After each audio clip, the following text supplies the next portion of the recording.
I'm sorry, guys. We're here to discuss. Hello again. I've done a few minutes talking about the Zuni people, the Zuni legend. Here we're looking at the Zuni River. So I'll repeat everything I said. So, the Zuni people, the Zuni tribe. The Zuni are a Native American Pueblo people native to the Zuni River Valley.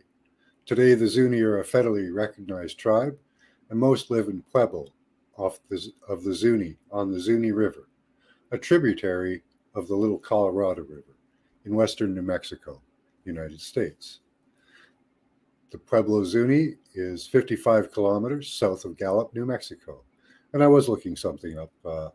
Alexander, how are you doing? Good to have you. I was looking up the length of the river. It appears to be about 40 miles long. So let's see here. Sorry, about 100 miles long. 75 to 100 miles long. So quite a big area. Virgin River. Little Colorado River is 544 kilometers long, so about 300.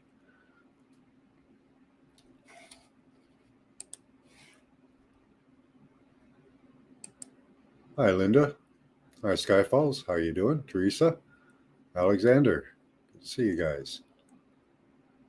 All right. So that covers the creation. Let's the Zuni people, their tribe, and where they are. So let's go and start reading the legend, the Zuni creation story.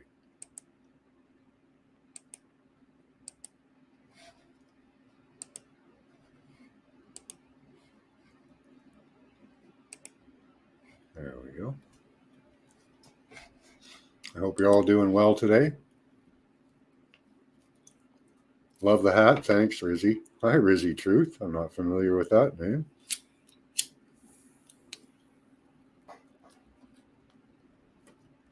Welcome to the show. Okay, let's get right into it. Where is that? There it is. We'll take a pause at some time to discuss what we've read. I have read most of this. It's a very interesting story. So the Zuni creation story. Pull you guys in close so I can do a deep baritone voice for you. Before the beginning of the new making, which is an interesting statement, the new making. So there was a making before. Awana Willona, I practiced that name, Awana Willona, the maker and creator and container of all, the All-Father, solely had being. There was nothing else whatsoever throughout the great space of the ages, save everywhere black darkness in it, and everywhere void desolation. In the beginning of the new made, Awana Willana, conceived within himself and thought outward in space, whereby mists of increase, steams potent of growth, were evolved and uplifted. Thus, by means of his innate knowledge, the all-container made himself in person and form of the Son, whom we hold to be our Father, and who thus came to exist and appear. With his appearance came the brightening of the spaces with light, and with the brightening of the spaces, the great mists clouds were thickened together and fell, whereby evolved water, in water and the world holding sea. Interesting. So we have waters instead of land at the moment. Within his substance of flesh, outward drawn from the surface of his person, the Son Father formed the seed of stuff of two worlds, impregnating the great waters. And behold, in the heat of his light, these waters of the sea grew green and scums rose upon them, growing wide and weighty until, behold, they became Awetlan, Tisita, the four-fold containing Mother Earth. Interesting. And Apayan, Tachu, the all-covering Father Sky. From the lying together of these two upon the great waters, upon the great world waters, so life-giving terrestrial life was conceived, whence began all beings of earth, men and the creatures, in the fourfold womb of the world. Awi, Ten, Tehu, Hinakwi. Thereupon the Earth Mother rejected the Sky Father, growing big and sinking deep into the embrace of the waters below, thus separating the Sky Father in the embrace of the waters above, as a woman forebodes evil for her firstborn before it is born. Even so did the Earth Mother forebode long withholding from birth her myriad progeny, and meantime seeking counsel with the Sky Father. How, said they to one another, shall our children, when brought forth, know one place from another, even by the white light of the Sun Father? Let me check in chat here for a moment. A moment to pause. So it seems that there were waters and scums on the waters before there was land or anything else, even any creatures. What are you guys thinking of this story? It's a beautiful rendition. I love it. Why do you call Saturn sun? Well, he used to be a sun, apparently. But that's not what we're talking about right now. We're talking about this sun. I don't know which sun this one is.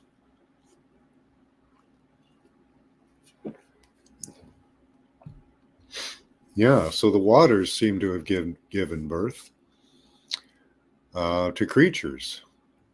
And I've wondered that if, say, like there were water dragons and fish long before there was land, in these primordial soups that seem to be what our past is. The light and then the waters. And they call the people waters as well.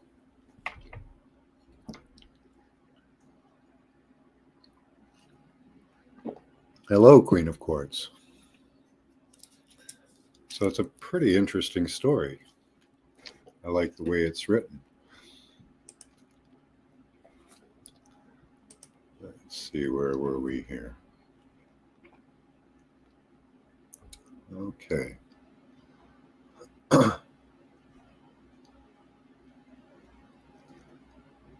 Let's see. World holding C. Where were we?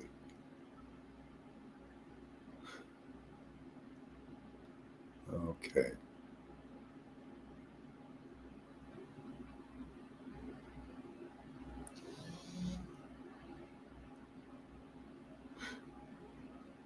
Now, like all the surpassing beings, nope, let's see, where were we here? Substance flesh? No, there we are. Okay, withholding C. Rejected the fire. Okay, there we are. Now, like all surpassing beings, let's see. Yes. Now, like all surpassing beings, Pikwa Ayan, Ahai, the Earth Mother and the Sky Father, were Hlima, unchangeable, even as smoke in the wind, transmutable at thought, manifesting themselves in any form at will. like dancers, they may by mask making. Thus a man and a woman they spoke to one another. Behold, said the Earth Mother, this is a great terraced bowl, appeared at hand, and within it water. This is as upon me the homes of my tiny children. So she's comparing the bowl to the home of her tiny children. On the rim of each world country they wander in, terraced mountains shall stand, making in one region many, whereby country shall be known from country within each, place from place. Behold again, she said, as she spat on the water, and rapidly smote and stirred it with her fingers. Foam formed, gathering about the terraced rim, mounting higher and higher. Yes, she said, and from my bosom they shall draw nourishment, for it is such as this shall they find the substance of life, from which we were ourselves sustained. For see, then within her warm breath, she blew across the terraces. White flecks of the foam broke away, and floating up above the water, were shattered by the cold breath of the attending Sky Father, and then shed downward in abundantly fine mist and spray. So they're describing rain. Even so shall white clouds float up from the great waters at the borders of the world, and clustering about the mountain terraces of the horizon be carried aloft and abroad by the breaths of the surpassing of soul beings and of children, and shall be hardened and broken by your cold shedding downward in rain spray, the water of life, even into the hollow places of my lap. For chiefly therein shall nestle our children, mankind and creature kind, for warmth in your coldness. Interesting. Even the trees on high mountains near the clouds and Sky Father crouched low towards the Earth Mother for warmth and protection. Warm is the Earth Mother, cold is the Sky Father. The man is being cold. So I think we're getting into some science here. They seem to be describing positive, negative forces. They may even get into toroidal science, although they were there in the beginning. It seems to carry on through here.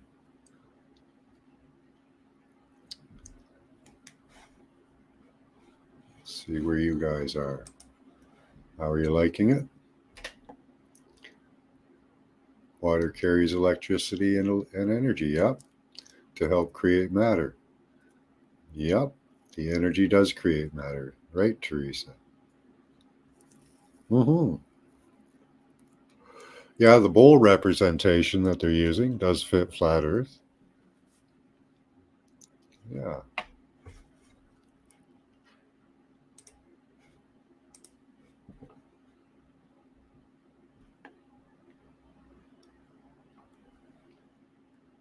Now, where were we? Page 1.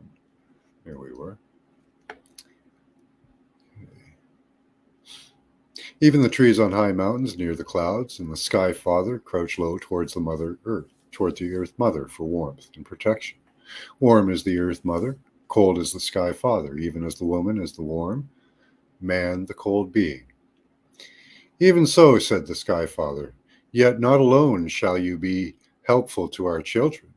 For behold, and he spread his hand abroad, and the palm downward, and into all the wrinkles and crevices thereof, he set the semblance of shining yellow corns and grains. In the dark of the early world dawn they gleamed, like sparks of fire, and moved as his hand was moved over the bowl, shining up from and also moving in the depths of the waters therein. See, he said, pointing to the 7 grains grasped by his thumb and 4 fingers, by such shall our children be guided. For behold, when the Sun Father is not near, and your terraces are as dark as itself, being all hidden therein. Then shall our children be guided by lights, like these lights, of all the 6 regions, turning round the center one, as in and around the midmost place, where these our children shall live, lie all the other regions of space. And even as these grains up from your bosom, when touched by my waters, to nourish our children, thus is the many and other ways they devised for their offspring. So there's another point that flat earth people will like, but they did say it was a representation. But the earth being the center and all spinning around it. Soon after, in the lowermost of the 4 cave wombs of the world, the seed of men and creatures took form and increased. See, that's an interesting point, that in the cave womb of the world is this the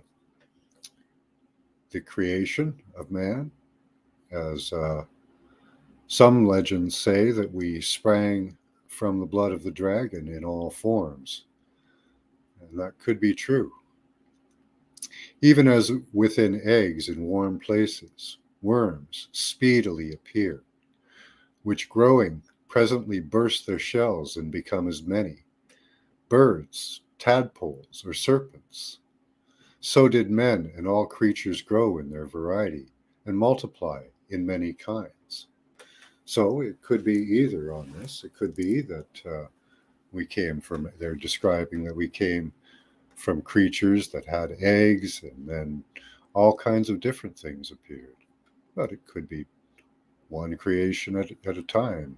Man popped up, the serpents popped up. So did men and all creatures grow in their variety and multiply in many kinds? Thus the lowermost womb or cave world, which is Anosin Tehuli, the womb of the sooty depths, or of growth generations, because it was the place of the first formation, and black as a chimney at night, and as foul as the internals of the belly, maybe because it is a belly. Thus did it become overfilled with being.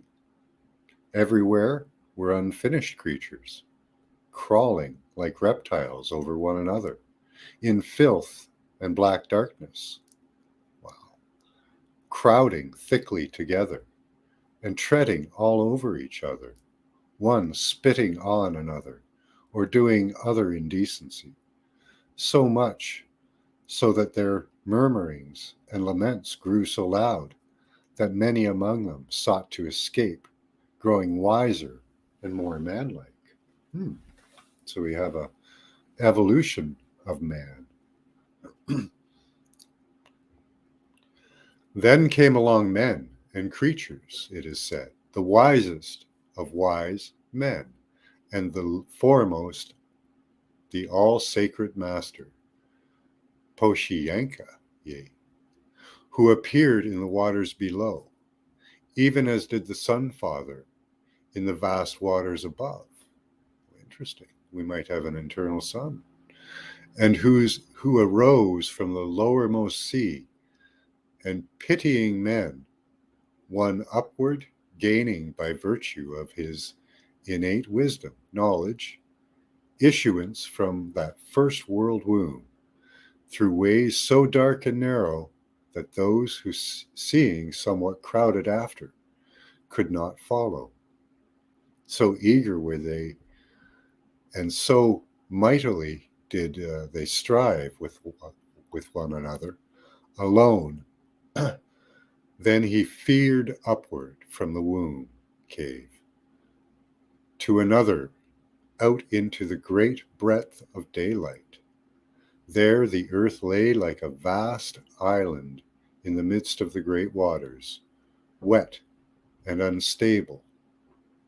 And alone he traveled forward to the daylight, seeking the Sun Father, begging him to deliver mankind and the creatures there below. This is an amazing story.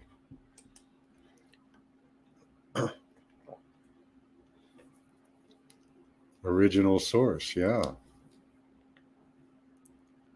I meant to mention, yeah, symbols on blankets. Okay. Look at their symbols, Linda, yeah.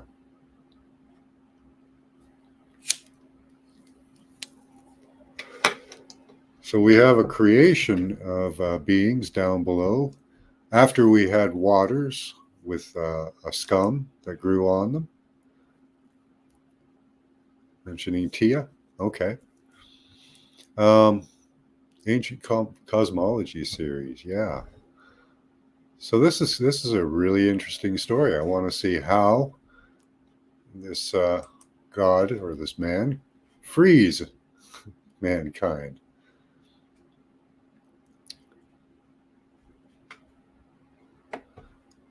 So, seeking the Sun Father and begging him to deliver mankind and the creatures there below, then did the Sun Father take counsel within himself, and casting his glance downward, saw on the great waters a foam cap near to the Earth Mother.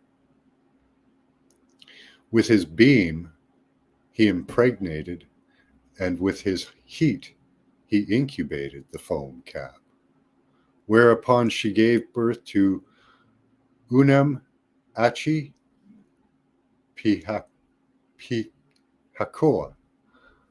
the beloved two who descended. The beloved two who descended. First, Unam Icona and the beloved preceder.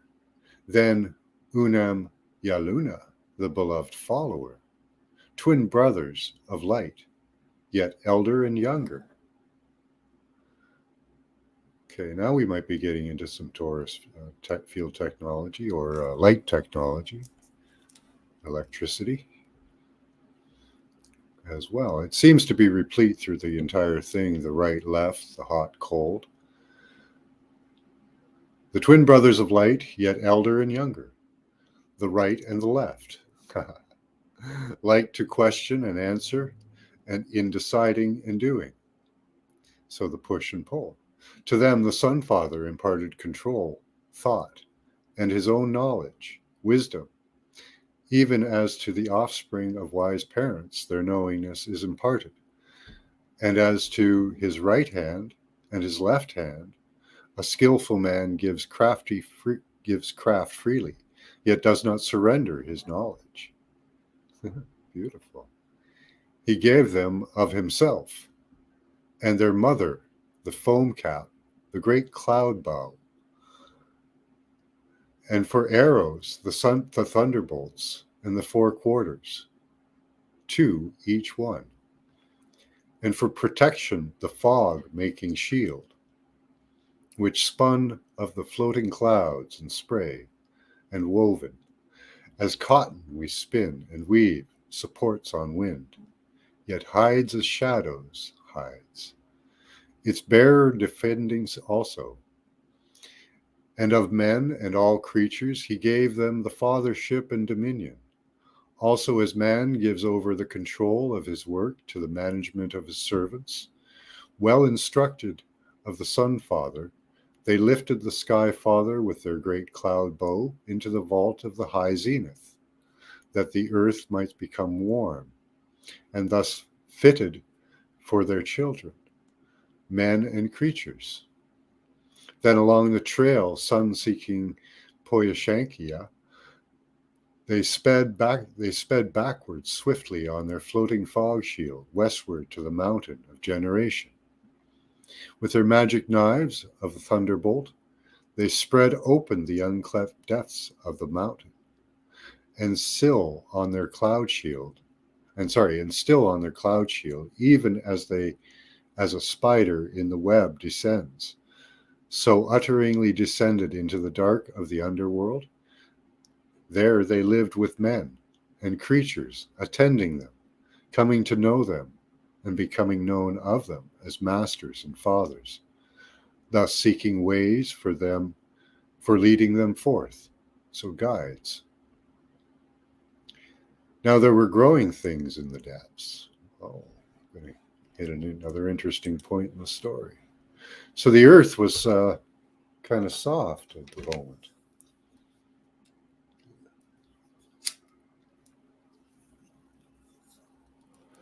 And the Sky Father was going to make it suitable for men, so they lifted him up in the sky.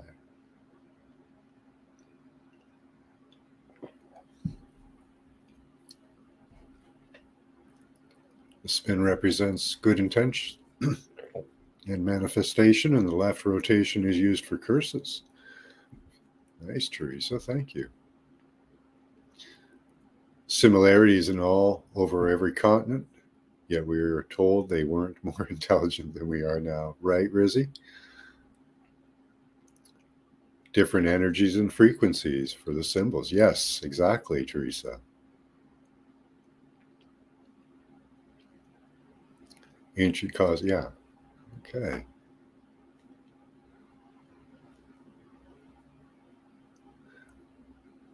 Look where it has taken us. False science of superiority. Yeah, the cult of science right now. It's what we live in. And the medicine wheel, the four corners, thunderbolt, sun god, so many similarities across the cultures. Excellent, Linda. Thank you for pointing that out. Yeah. So let's continue here. They're writing, and they write very long sentences. So quite a lot to take in. They've put so much information in here. Okay. So, alone did he travel forward to the daylight, seeking the Sun Father and begging him to deliver mankind and the creatures there below. Then did the Sun Father take counsel within himself, and casting his glance downward, saw the great waters. Oh, we already did this one. Sorry. To each one. Okay. So there they lived with men and creatures attending them, coming to know them and becoming known of them as masters and fathers, thus seeking the ways for them leading forth. Now there were growing things in the depths. That's where we were. Like grasses and crawling vines. So now the beloved twins breathed on the stems of these grasses, growing tall as grass is accustomed to do toward the light. Under the opening they had cleft, and whereby they had descended. Okay, so the grasses came out of the cleft, causing them to increase vastly and rapidly by grasping and walking round them and round them, twisting them upward until they reached forth all the way to the light. And wherever they grasped the stems, ridges were formed, and thumb marks formed, from which sprang branches, leaf stems. In this way the two formed the great ladder, whereon men and the creatures might ascend to the second cave floor, and thus not be violently ejected in aftertime by the throes of the Earth Mother, and thereby made demonic and deformed. Wow. I wonder if that's like rebirth, getting out of the matrix. Many interpretations on that. And whereby they grasp the stems, ridges, I'm going to reread that, were formed, and thumb marks, from which sprang branches, branching leaf stems. In this way, the two formed a great ladder, whereupon the men, creatures might ascend to the second cave floor, and thus not be violently ejected in time by the throes of the Earth Mother, and thereby be made demonic and deformed. And this could also be talking about if one stays too long in the ether, that one might become a deformed spirit, a depraved spirit, feeding on the life force of the living or even the dead. Many people talk about that. Up this ladder into the second cave world, men and beings crowded, following closely the two little but mighty ones. Yet many fell back and lost in the darkness, peopled the underworld, from which they were delivered in aftertime, amid terrible earth shakings, becoming the monsters and fearfully strange beings of ancient times. In the second womb it was dark, as is the night of a stormy season, but larger of space and higher than had been first, because it was nearer the navel of the Earth Mother, hence named Kolin, Tehuli, the umbilical womb, or the place of gestation. Could be the soul farm or the soul nursery. Here again, men and beings increased in the clamor of their complaining, and the clamor of their complainings grew loud. And beseeching again, the two argumenting the growth of the great ladder, guided them upwards. This time not all at once, but in successive bands, to become in time the fathers of the 6 kinds of men: the yellow, the tawny gray, the red, the white, the mingled, the black races, and with them the gods and creatures of them all. Yet this time also, as before, multitudes were lost or left behind. The third great cave world, where men and the creatures had now ascended, being larger than the second, and higher, was lighter, like a valley in starlight, and hammed Awisho Tehuli, the vaginal womb. Okay, so we're getting closer to birth, I guess. Came from the inner places. Or the place of sex generation or gestation. For here in the various peoples and beings began to multiply apart, in kind one from another. And as the nations and tribes of men and the creatures thus increased in number as before, here, too, it became overfilled. As before, generations of nations now were led out successively, yet many lost, also as before, into the next and last world cave, Tepahayan Tehuli, the ultimate uncoverable, or the womb of partition, separating, I think. So it could be that they're describing also various cataclysms, various ages. Let's see what you guys think. I'm going to take a small break here, get a drink. Interesting, the men and the losing of some. Some make it, some don't, and they point that out. It does seem to be, you see ages too, Scotty, yeah. Or cataclysms, or something, yeah. Some definite definition in time here.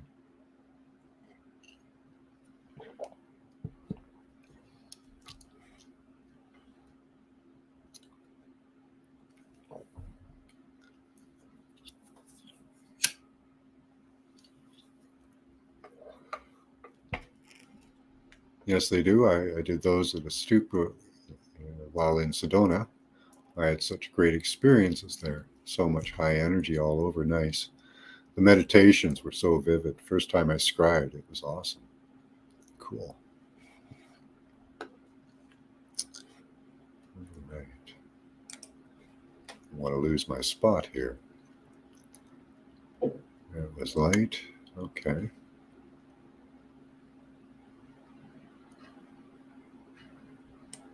Okay, so we're starting there. I'll reread a little bit.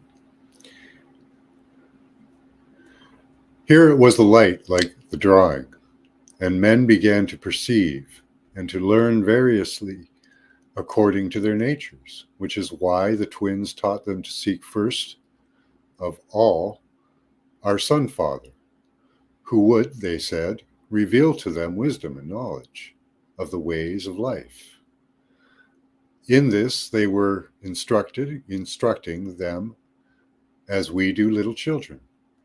Yet, like other cave worlds, this too became, after a long time, filled with progeny, and finally, in stages, the two led forth nations of men and kinds of beings into this great upper world, which is called Tekoni Hini Ulahani. I can't say those. Or the world of disseminated light and knowledge, or CI. So we're becoming much more evolved, I think. In our evolution here, this seems to be describing an evolution story as well as ages. Some creatures that made it, some that didn't. 8 years made the span of 4 days and 4 nights. Wow. When the world was new. It was while yet such days and nights continued that men were led forth. Interesting. So maybe the world was moving at a different rate. So it was while yet such days and nights continued that men were led forth, first in the night, that it might be well. For even when they saw the great star, Moyachun Halana, which since then is spoken of as the lying star, Mokwan Osana, they thought it was the sun itself because it burned their eyeballs so. I think we might be into a cataclysm here. Men and creatures were more alike then than now. Black were our fathers, the late born of creation, like the caves from which they came forth. Cold and scaly were their skins, like those of mud creatures. Wow. Goggled were their eyes, like those of an owl. Membranous their ears, like those of a cave bat. Webbed their feet, like those of walkers in wet and softy places. And accordingly, they were older or younger, and had tails, longer or shorter. They crouched when they walked, often crawling along on the ground like toads, lizards, newts, like infants who still fear to walk straight. They crouched as before time they had in their cave worlds, so that they might not stumble and fall or come to hurt themselves in the uncertain light. And when the morning star rose, they blinked excessively, as if they saw its brightness, and cried out that surely now the Father was coming. But it was only the elder of the bright ones, gone before with elder nations, and with his shield of flame, heralding from afar, as we herald with wet shell scales or crystals, the approach of the Sun Father. And when he low down in the east, the Sun Father appeared himself appeared, even though he was shrouded in the middle of the great world waters. They were so blinded and heated by his light and glory that they cried out to one another in anguish and fell down wallowing and covering their eyes with their bare hands and arms, and yet kept looking upward to the light and kept struggling towards the sun, as moths and other night creatures seek the light of a campfire, and even though they're burned up, keep seeking the light. Wow. I want to see what you guys think of that.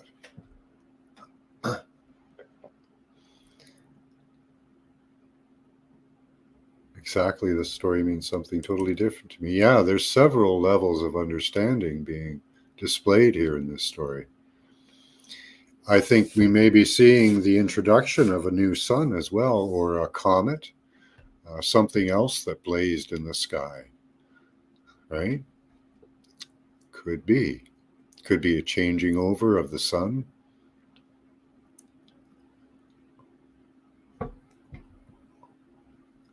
All of this sounds like the perfection or the perception people explain of illusion through incarnation, sea creatures, plants, insects, animals, then humans.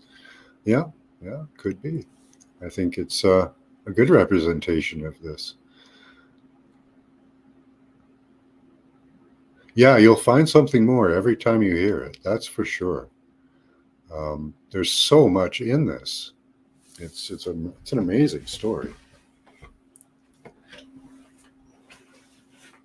Hold on, guys. Need a little snack here. This is a longer story than I had originally anticipated. I was hoping, but we'll get through it. These are Timbits. They're delicious.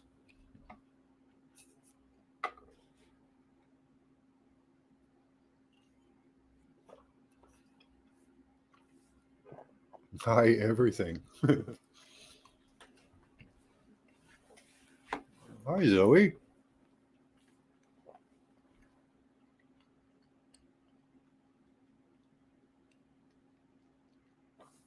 Most stories like these are stories that people read by the astrology signs in the sky. I think they're talking about the sun and Orion. Maybe. Hi, Paula.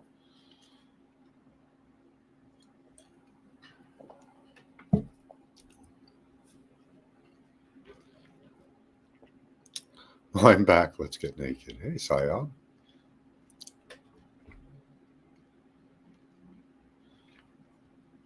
Cat treats are really tasty. Okay. Well, let's continue on here. Where were we? Okay. So, yet they kept looking to the light and kept struggling toward the sun. These were the creatures with skins and feet, webbed feet, and goggles over their eyes. Sounds like they're describing like aliens almost. But could be either or. Maybe there were splinter races. Maybe this doesn't necessarily preclude aliens or people leaving the Earth and coming back.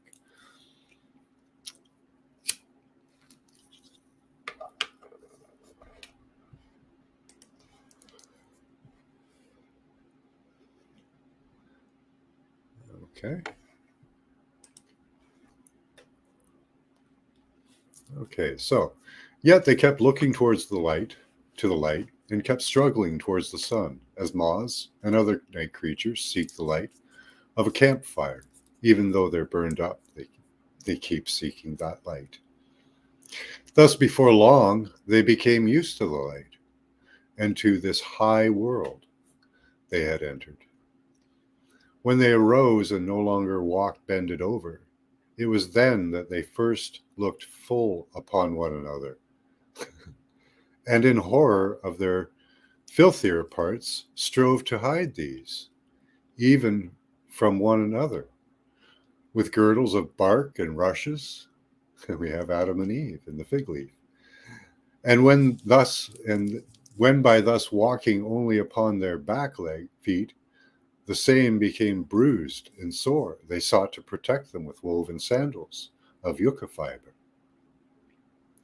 It was thus, by much devising of ways, that men began to grow knowing in many things, and were instructed by what they saw. And there was an instruction that they received earlier, and I think they received it by sun gazing. I think this does promote sun gazing in the previous chapter or previous paragraphs there. Us reaching to the sun for knowledge. There's knowledge in the sun and the stars, and there could be knowledge transmitted to us from the sun if we practice sun gazing at sunrise and sunset. Okay, so it was thus by much devising of ways that men began to grow knowing in many things and were instructed by what they saw.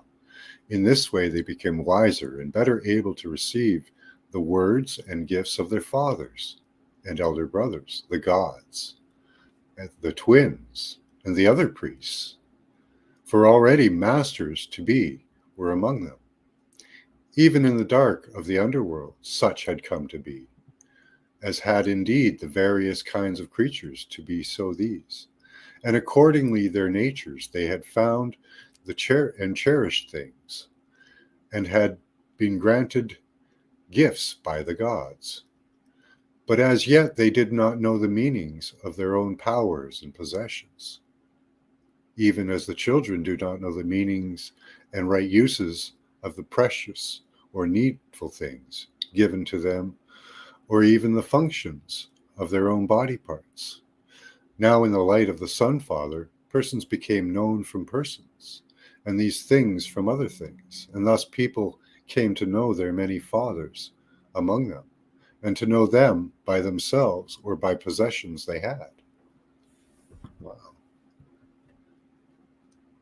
Now, first and most perfect of all these fathers among men, after Poshiankia, was Yanaluha, who brought up from the underworld water of the inner ocean. Oh, very interesting. And the seeds of life production and growing things. In gourds he brought these up, and also things containing the of doing powers. Wow. This might be talking about the first flood. So he may have had a few sons or some major changes before the first flood, and this may be the first of the floods.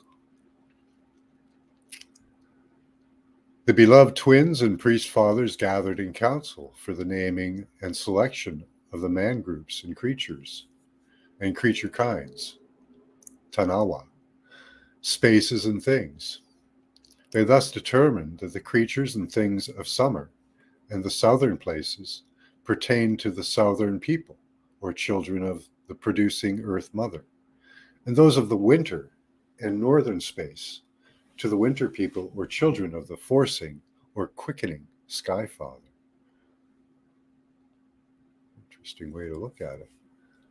Of the children of summer, some loved and understood most the sun, and so became the fathers of the sun people, Yatokye Wake. Some loved more the water and became the toad people, Take Yahweh. Very interesting. Turtle people, Take Kiwi.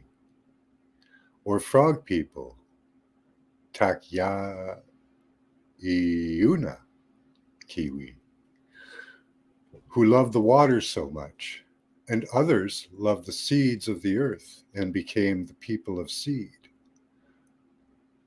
Tatem Halan Hakiwi, such as those, the first growing grass, Peta Kiwi, now Ayoha Kiwi, and of the tobacco, Anna Kiwi. Yet still others loved the warmth and became the fire or badger people, Toshaniki Kiwi, according to them, to their natures and inclinations or their gifts, from below or from the masters of life. They chose or were chosen for their totems. Interesting. Totems, symbols. So people starting to write symbols maybe, and learning sigils. Thus, too, it was with the people of winter or the north. They chose or were chosen and named according to their resemblance or aptitudes, some as the bear people, Ashi Kiwi, and Ishiwi, I can't say that one, coyote people, Suki Kiwi, or deer people, Shohihoti Hoita Kiwi. Others as the crane people, Kalokata Kiwi, turkey people, Tana Kiwi, or grouse people, Poi Kiwi. In this way it came to pass that the Ashwi were divided of old, in the same way that their children are today, into clans or of brothers and sisters, who may not marry one another, but from one another of kin. As in the earth mother had increased and kept within herself all beings, cherishing them apart from their father, even after they came forth. So were these brothers and sisters made the keepers of the kin names and of the seed thereof. Nor may the children of each be cherished by any other's kin. Beautiful. So the separation of tribes. After we had the separation of species and subspecies among them.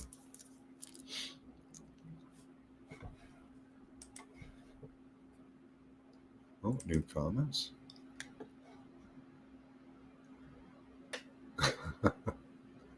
Scotty's full of wisdom today. By now, these Zunis ate far more complex in their understanding, are more complex in their understanding, yeah, than most about these energies and functions. Yeah, exactly. What is that?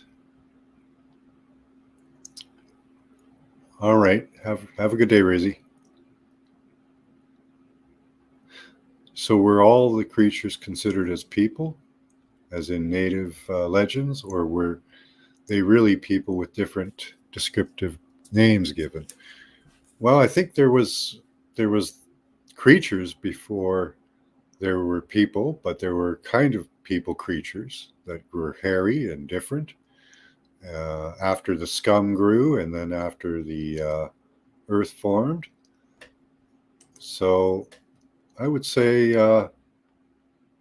yeah. Or were they really people with different descriptive given names? Yeah, I think they were, because there were races and peoples and creatures that made it up the ladder, but many didn't. So, and they married from other places. So they intermingled. This was probably the first intermingling of the families. People with different energies and purposes. Yeah, could be that.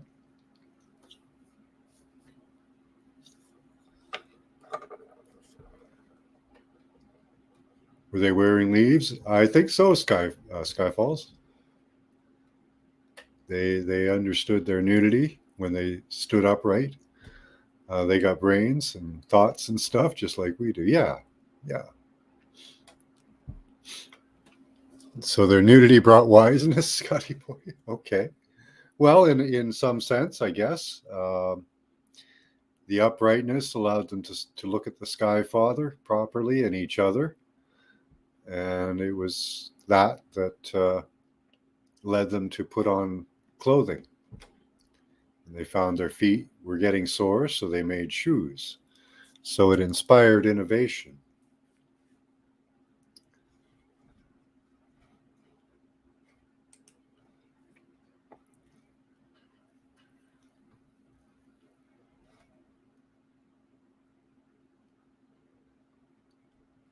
Okay.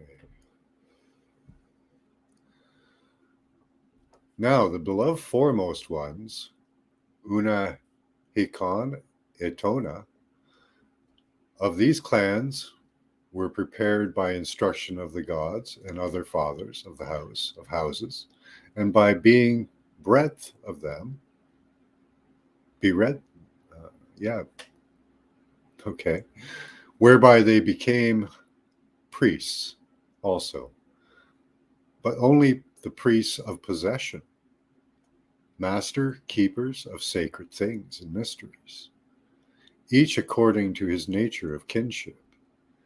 It was thus that the warmth wanting badger people were given the great shell. I can't say that name. Tulikinen Halana, the heart or navel of which is potent or sensitive of fire. As of earthquake, and the inner fire is the coiled navel of the earth mother. On the sunny sides of the hills, the badgers finding and dwell among the dry roots where there is fire. That last sentence, the earth mother's inner navel. That certainly gives me my Tiamat theory. Thus, the two badgers were made keepers of the Sacred Heart shell, makers of the wardens of fire. So too were the cave bear, crane, and grouse people given the muatone, or the contained seed substance of hail, snow, and new soil. For the bears sleeps no longer guarding when winter comes, and with the returning crane in the wake of the duck comes winter in the trail of the white growling grouse. So to the toad and to the other water people descended to them from Yaluhua, the Kiakitone, or the second, or the contained seed substance of water, and to the Kiwi, or all seed people, especially to the first growing grass people and the tobacco people, was given from him Chihutone, or the contained seed substance of corn grains. So that's the end of the story. Thought it was a little longer. It was quite a lot of reading. So what did you guys think? So we had the evolution of grains, people, the earth. There was cataclysms and shedding of peoples. Zuni stiffs. Let's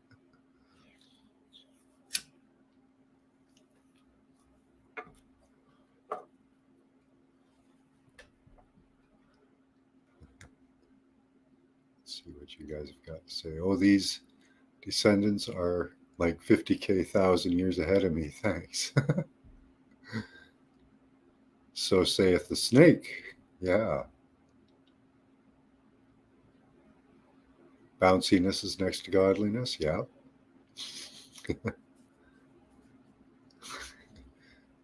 Must be a big leaf. Yes.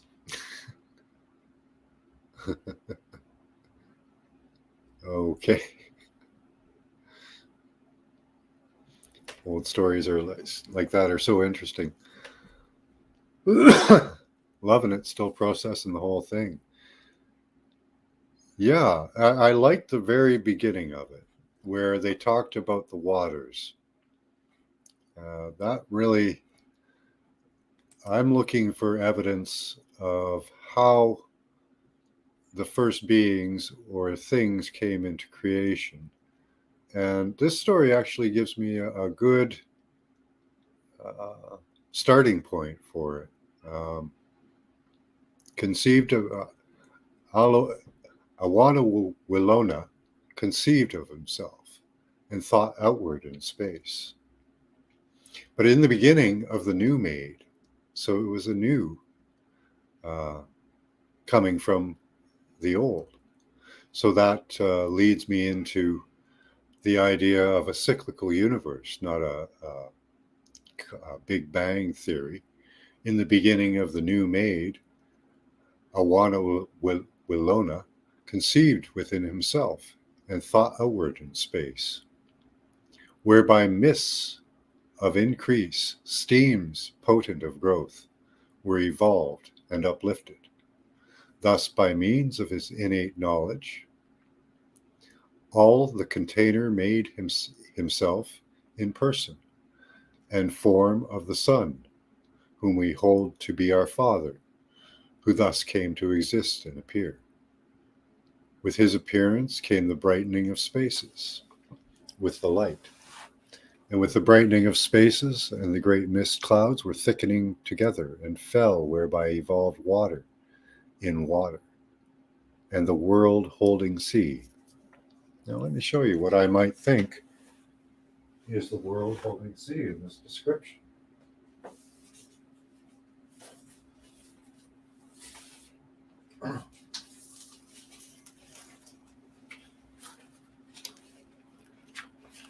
I pose that in this possible water world, there could be creatures. Let's see. There's a good one. There's a decent one. I'd like to find the whole field of it, but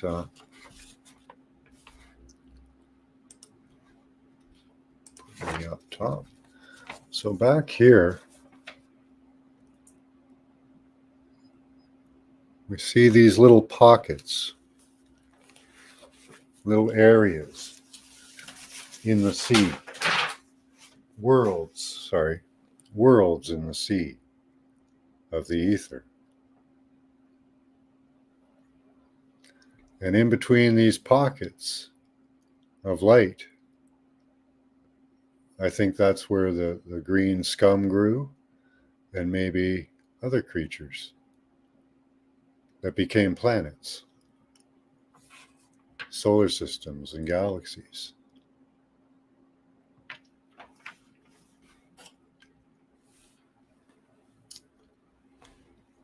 Hold. It's so like the Maori dragon and Dogon. Okay, yeah, it is. Maori and Dogon.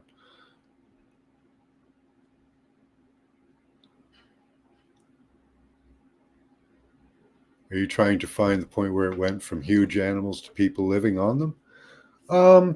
Yeah, in a way, Scotty boy. Yeah. I'm wondering if these creatures are where we sprang forth from, in the belly of Mother Earth, it claims. So where was Mother Earth? Did she grow in the ether? Did she grow on a different planet? Atoms and galaxies, right, Zoe? It's all the same, pretty much. That's where we've been focused. That's where we've been to focus the in-between, right? So I was wondering if the story was leading us to the in-between spaces. And then finally to these harder spaces, as it describes. It does describe the earth as soft as well at one time. We needing different ways of walking, and the sun coming and making the earth pleasurable and good for man and other creatures. As above, so below. Yeah, could be. It feels that's where our answers will be found. Yeah, in the in-between spaces. Yeah, there's information that gets sent to you from the sun. And they talk about sun gazing too. And seems to be where some intelligence was imparted onto us. Earth is meant to be a paradise. Absolutely, Zoe. Yeah, we could do that much better than we are doing, Zoe.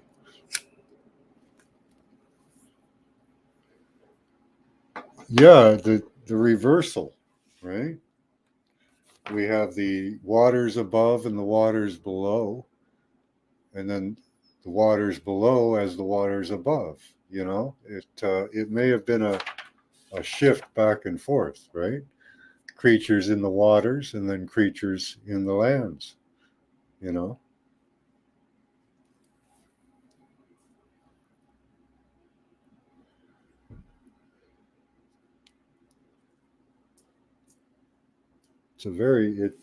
These stories really need to be, it also describes our inner space. Yes, the underworld.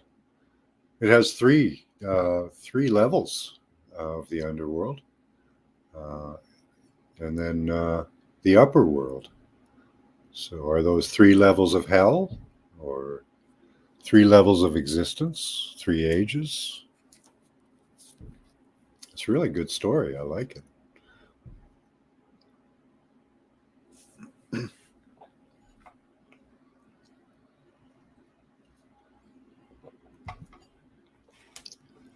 So I'm going to have to read over this beginning part quite a few times.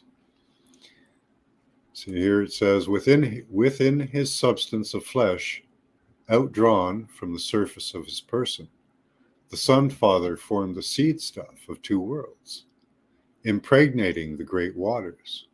And behold, in the heat of his light, these waters of sea grew green, and scums rose upon them, growing wide and weighty, until behold, they became Awitlin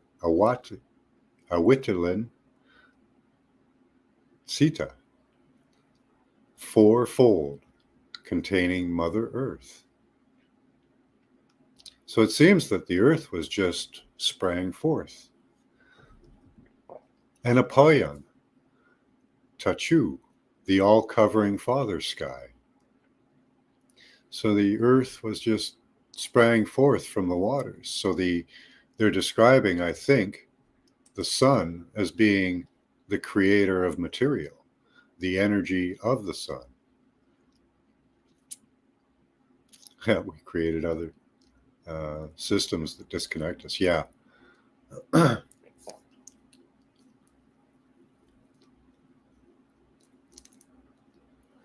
Set up shop here with material possession. We lost our connection. Maybe. We could certainly live closer to Earth than we do now. Everything is made of stardust. Yeah. Well, doesn't say it was dust, Zoe.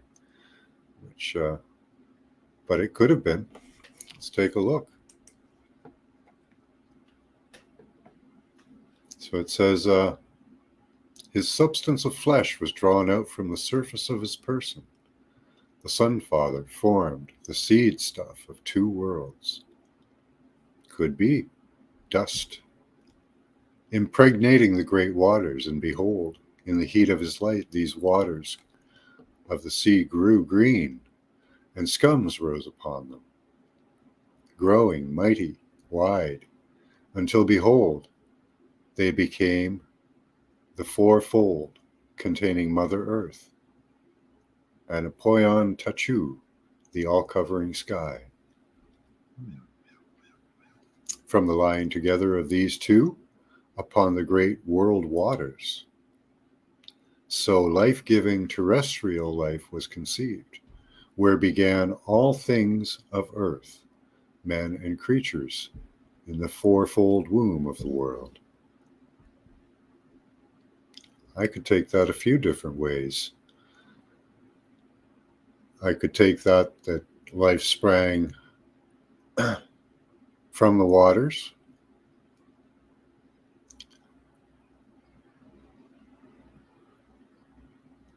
or I could take that the earth was life-giving terrestrial life was conceived, they say. So even the dust or the whatever, the seed, was life, was alive.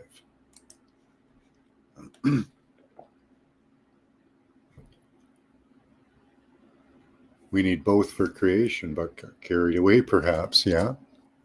As soon as we make, what's that? What choice? As soon as we made that choice, we limited the connection. I don't know about that, Scotty.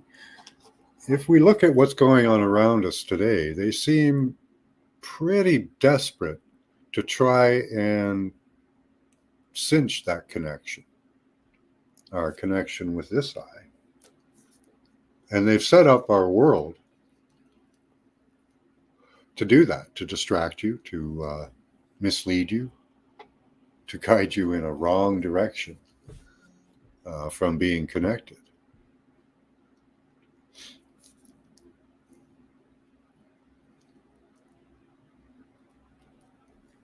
It's actually our petrograde event. Some planets have periods.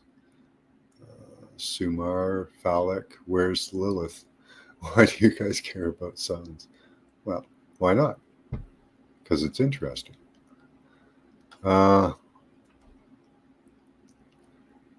Template being our souls to help us experience matter. Yeah, this is, experiencing matter or coming into life, I think, is where we evolve, where we evolve our souls, increasing the energy and raising it when we're, say we were evolving along with these animals, and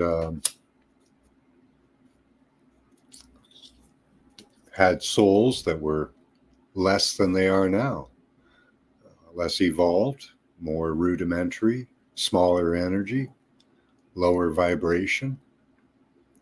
And we live to maybe bring that vibration up for our next incarnation, raising the overall knowledge and experience of the universe.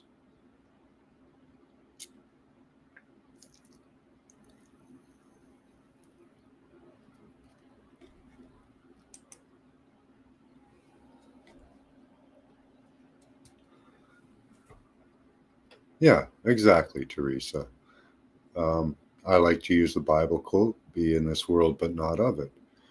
Um, that means that you understand what's going around you, but the world's still a beautiful place. Just because people in it are doing bad things doesn't mean it's not a beautiful place. I'm not really here, hence I'm not really here, right? Exactly, Teresa. Pink will work as well. Okay.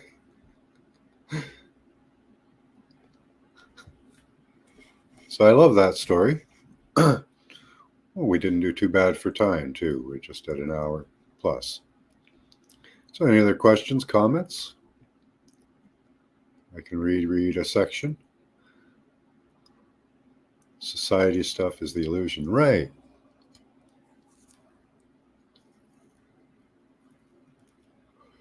The real world is nature, right, Zoe? Hence the eye of the beholder. Yeah. So lots of good lessons in that thing, too. But what is real, Zoe?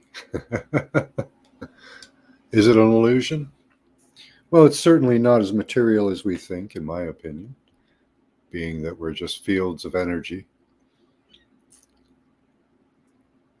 Even the things we call solid material are just fields of energy. So increase that field and keep it happy, right? You don't have to succumb to, all is mental. That's true, really. A thought has a frequency, a thought has energy. Yep. Everything is energy. That's right, Zoe. Yeah, there's a lot of little things in there, Linda Brooks. Write them down to study. Yeah, I'm just going to reread that a few times. Let me put a link to it in chat. I put links to the stories that I read before in the comment section. And I'll do that as well with this so that you can read it yourselves. There are a few misspellings in there, but that's fine. You'll be able to get through it.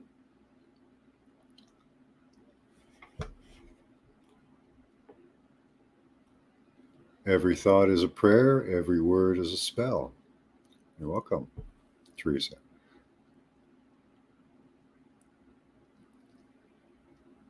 Yeah, if we're going to break it down to the core, what's that, Scotty? Mental, yep, if we're going to break it down to the core. Yeah, energy, vibration. Every hiccup is a burp. Well, that was a lot of fun, guys. I enjoyed that story. I am going to have to reread it a few times to get the details down in it. A lot involved in it. Even that first part, there's so much to peel apart in it, you know? Yeah, we can talk about it more on Friday. Absolutely. Okay, guys. So if there's anything else, okay. Oh, you're welcome, Linda Brooks. Nice segue. Yep, absolutely. Yeah, we'll see you Friday on Andromeda 7. Or I'll be hosting. I'm not sure how that works, Teresa. I start the show, then you take it. I don't know. We'll figure it out. Okay, much love to you all. Remember to keep that third eye open. Use your intelligence and intuition. Until next time, bye-bye.